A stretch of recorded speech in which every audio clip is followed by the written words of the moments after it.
30.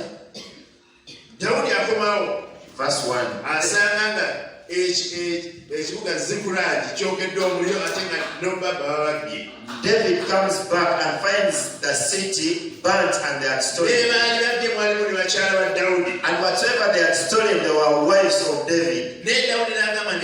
But David said, no.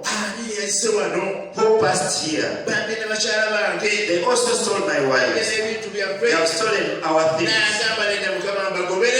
But God, may I follow them? God said, follow them.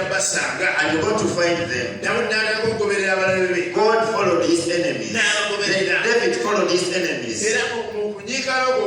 And in that kind of way, David held God. So hold yourself in God. Whatever is refused, let them refuse.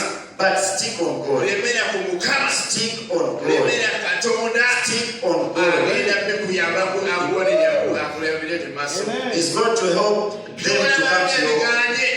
Whatever you see that had refused, at this time they're not refused. Stick on God. Hold God. Do not fall. Do not get discouraged. Do not move backwards. Proceed, God is with you. The Bible says in Isaiah, even if you're going through fire, even if you're going through a storm, I'm not going to forsake you. I am going to be with you. God is with you. I called you your his. The Bible says I called you by your name. You are mine. You are for God. David knew that he belongs to God. Just know that you belong to God.